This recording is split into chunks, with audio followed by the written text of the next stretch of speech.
Thanks for joining us on this new compact version of Does It Resonate With You, where we take a whole show from each week and cut it into smaller and more digestible chunks so that you can listen on the go or listen to them all in a row, whatever works for you. We really want you to find your own truth while we discover and discuss ours. And while we're at it, could we encourage you to reach down and hit that subscribe button? Thanks so much. We'll see you on the other side. Hello and welcome to Does It Resonate With You? We really hope we're finding things that are resonating with you because we are learning every week what resonates with us, to be honest with you. We are changing our minds. We are changing each other's minds. We hopefully are bringing things to your attention as well. So here is part 2 of this week's episode. However, we're going to put that, I don't know, we haven't figured it out yet. But we were talking about an email from Deepak Chopra from his email newsletter. And it's about, I use my memories. I don't let my memories use me. If you didn't listen to the last segment, that's okay, because we're going to talk about, a little bit more. We're going to expand. Topic, so different same tacket. Right. Exactly what he said. What he said. Okay. So John tells me he's got a really favorite quote. So we're going to start with that and see where we go from there. All right. So in the article, there's a section where he's talking about your memories causing your memories are illusions, right? The memory is a story you're telling yourself from the past. And so he says, to put it in a word, when you remove your illusions or these stories you're telling from the past, what remains must be real. A fundamental point of yoga is that reality is blissful. It is not innately painful or neutral. Those experiences are the byproduct of memory using us instead of the other way around. That point right there, that reality is blissful. I said, whoa, that's cool. What if reality really is blissful? And what we put on top of it is what makes it hard to get through the day. Well, I mean, it is true.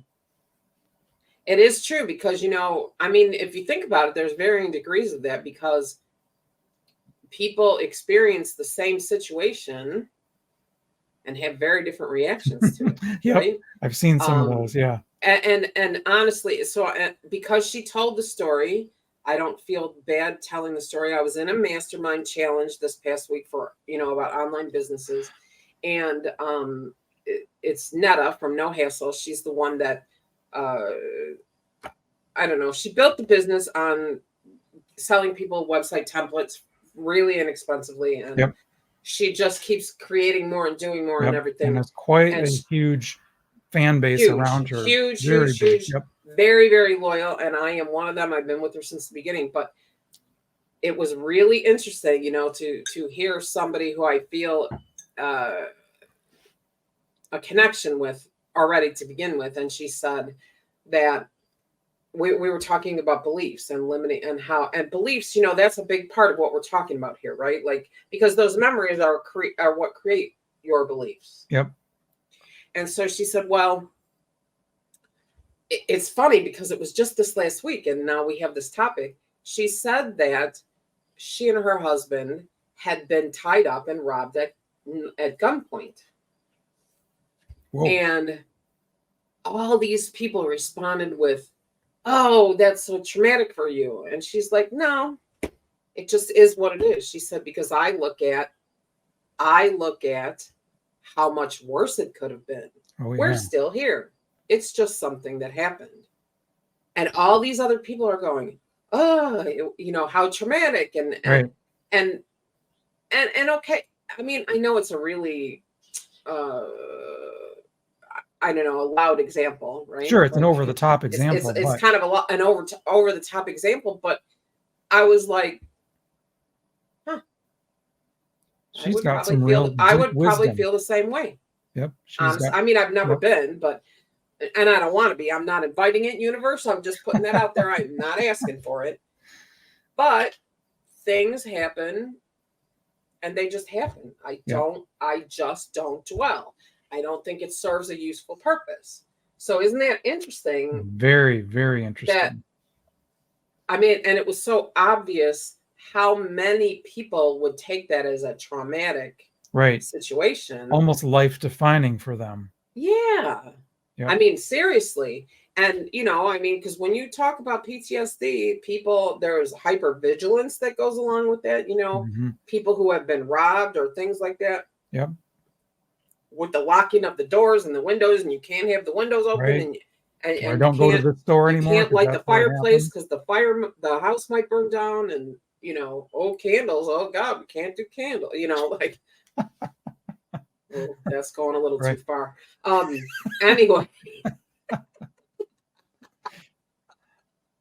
Anyway. I think that it's the idea of bringing this up as a topic is, for me anyway, if there are any little crumbs that we give people where they can say, my life would be easier if I did this, or I don't want to let go of everything, but maybe I could let go of this little thing and see how it goes. Yeah. That would be amazing. That's a start, right? It really is a start. Yeah. And so, even though we have these questions, there is something, because I would like to put this out there and sort of see what you think. As an energy worker, because that's one of the things that I do. When I work with people and when I guide people in meditation, I always want to take them to a place where they can invite their bodies to find things that no longer serve a useful purpose for healing and release, to be released. That's part of yoga. Like if you do a yoga practice, that is part of yoga. They're always telling you to release things that no longer serve. And in fact, some yoga teachers will tell you that certain things are stored in certain places of the body, and it's kind of interesting. Yep.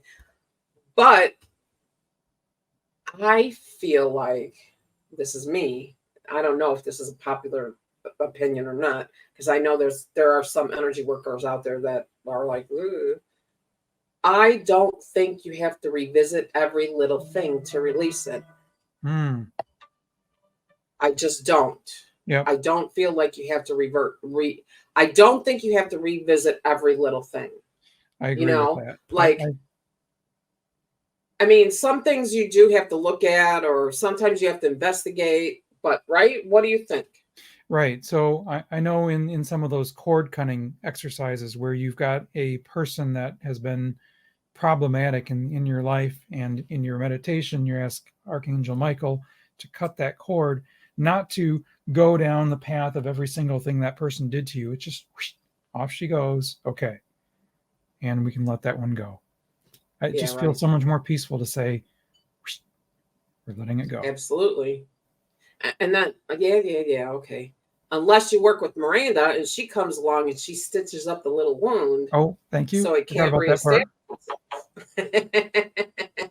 Oh, she just, right. She's right there. So she's here to help. Throw that in. Right. You never know what these people are going to throw in. But the truth is that I think you're right. So I think that when it comes to this, people have more control or more power than they give themselves credit for.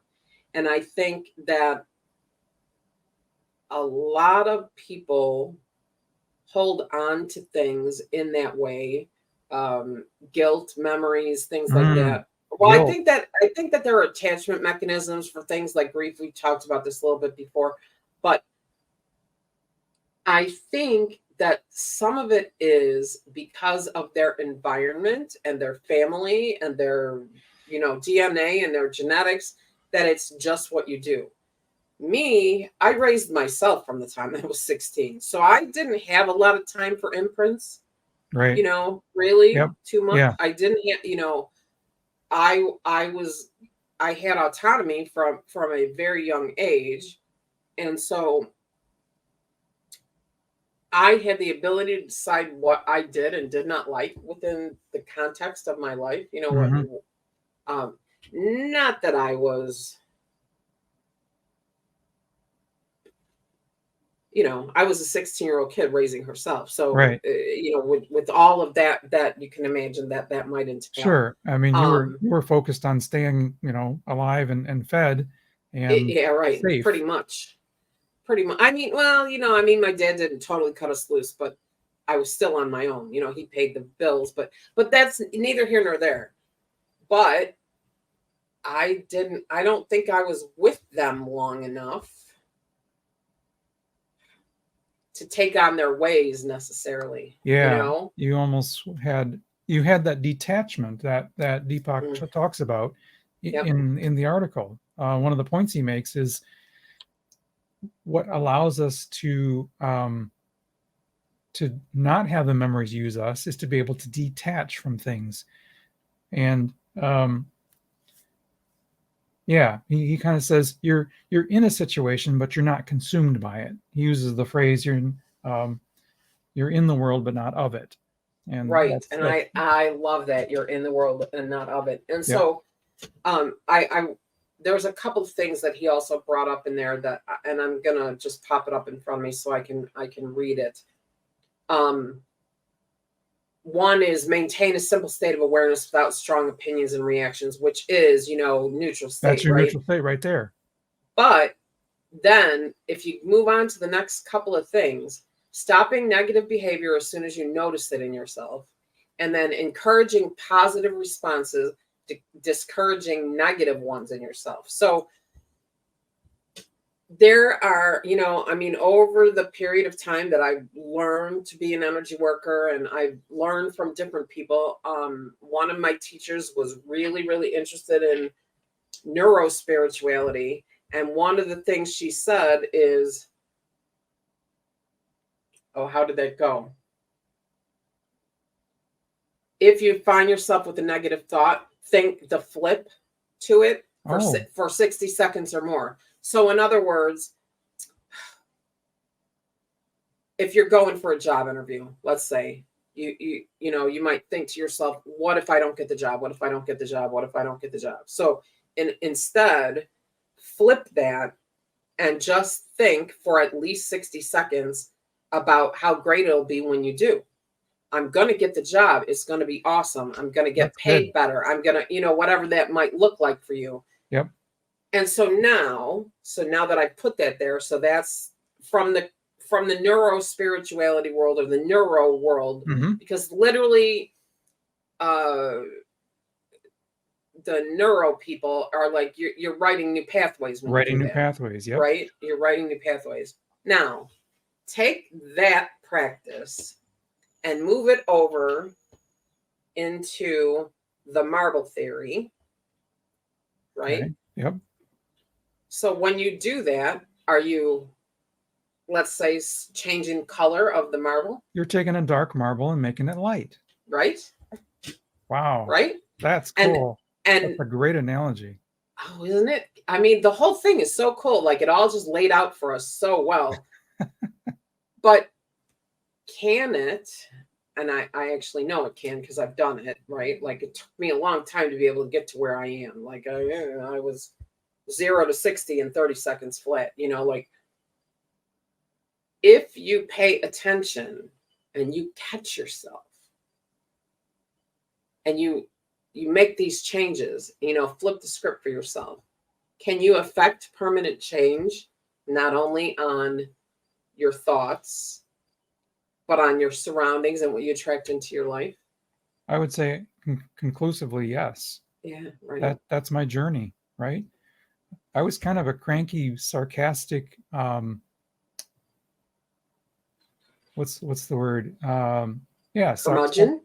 curmudgeon. Yeah, I I I love was that word curmudgeon anyway, but sarcasm oh, was like sarcasm is an art form. that was my art form. It is an art form. It's still an art form, but I understand. But I lived and breathed sarcasm, and the more sarcastic and the more, you know, digs you could get at someone by being sarcastic, the better. That was my, 20s and 30s, and then when I had my spiritual awakening, I just kind of started pull just that just didn't resonate with me anymore. No, you're Um, right. It's a shift. It's a vibrational shift. And it was I permanent. actually have an actual memory. It just came up, like the marble must have just floated to the top. Somebody actually said to me, I don't know, I must have been in my late teens or very early 20s, but I think late teens. You don't have to be such a sarcastic Angie.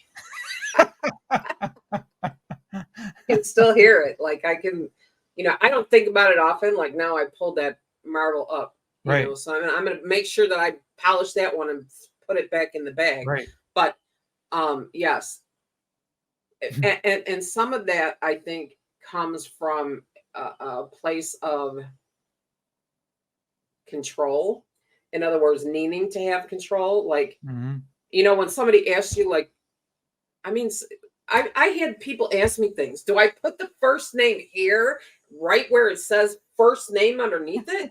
Like, right. No, go ahead and put the last name there and see what happens. You know what I mean? Like, that's the sarcasm, and it's really, really, really funny. It is. But if you live, But if you live your life like that, it's hard. It's really, really hard. Like, yep.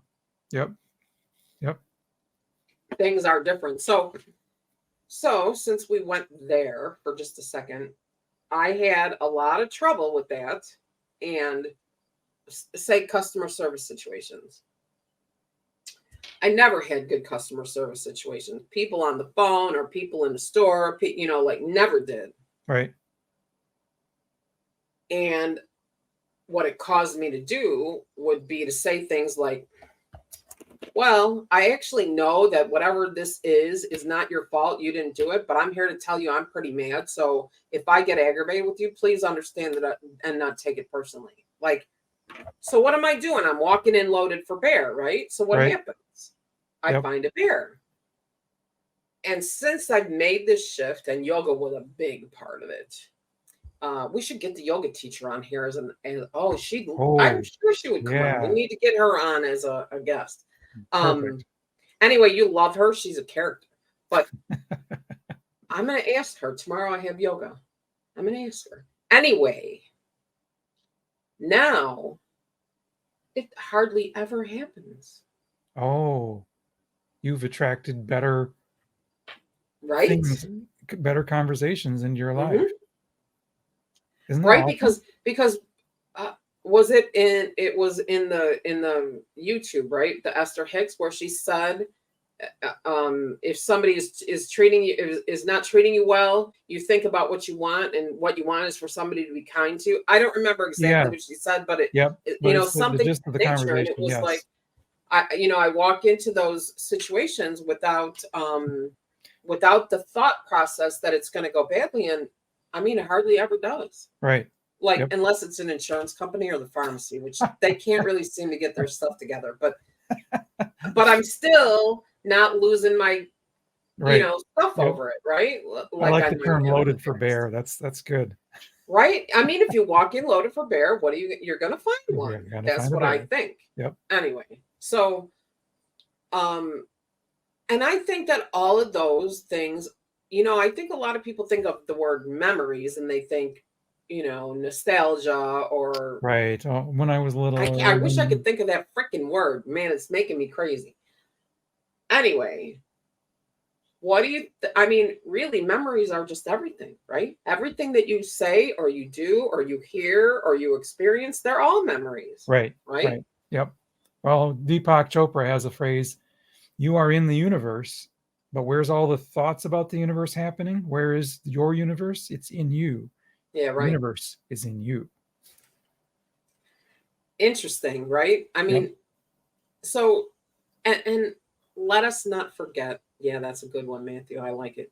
Let us not forget that the way that we interact, the way that we remember, the way that we deal with those memories, the emotions that we carry are all human constructs. And a product of the human ego. And the truth is that the one main goal of your mind or your ego is to keep your human vessel safe. And so if the memories that you have make you feel unsafe, your mind is going to keep playing them over We're and gonna over, keep processing. right? To remind you to stay safe, to avoid those things.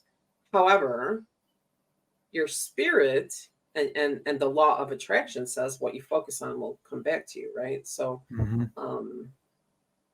it's really fascinating. It's This is such a really merry-go-round to get on. Yeah. There's just so many things, I mean, it's like the body's got the capacity to heal itself. Well, I believe that, but do I really believe it when my blood pressure is 190 over 100? Or am I going to go to the emergency room? That's a really you know what I mean? point. Like, yeah, right. And so does it go down only with medication because I don't really believe my body can heal itself, or what? Yeah, right. You're at a critical decision point there, right? Meds or no meds, hospital, no hospital. Can I use spirit to reduce blood pressure? Is that a good decision right now in the moment? Right? Huge. Yep. Crazy. I mean, it's crazy. It's just, but I think that if we do the best we can with what we have, and we try to live this life with grace, compassion, and forgiveness, rather than anger and judgment and sarcasm, right? I think it would just be so much easier. So I just heard screeching tires. I don't think you can actually hear from outside. I'm pretty sure my noise canceling is pretty good, but there was actually no crash, so no new memory for me. Anyway, I think that sometimes it's hard for me because I've always been that person that is, I get it. Why don't you? I get it. I understand it. Why don't you? Why don't why don't you? Why can't you just let it conclude go for yourself that the first name goes in the box that says first under it? Like, why can't you come up with that on your own? I just watch people with some of these things, and I think to myself, they're just making their life so hard. Yeah. They're making their life so hard, and I do feel compassion for them. Fortunately, not heavily in compassion, if that makes sense, like overly compassionate, because that would hurt. Like when you, at the end of the day, you got to get some stuff done. Right, exactly. So now here we go again. We got all the way through 22 minutes already. I just don't know where this time goes. We're just getting started here. I know, right? Like there's so much more. So we've been talking about going through the episodes and revisiting some of the things that we felt like we had more to talk about on. So we'd really love it if you've listened this far, if you would drop a comment and let us know what you'd like to hear more about, or if there's something we haven't talked about that you'd like to hear about, please let us know that as well. Yep. And what do you think of the title? I use my memories. I don't let my memories use me. Drop a comment about how that affects you. Yeah, and do you? Are you like me and you say, I don't let my memories use you? Me? You know what I mean? or God, what is that word? Melancholy. Okay. There it is. I don't like melancholy. I don't like it.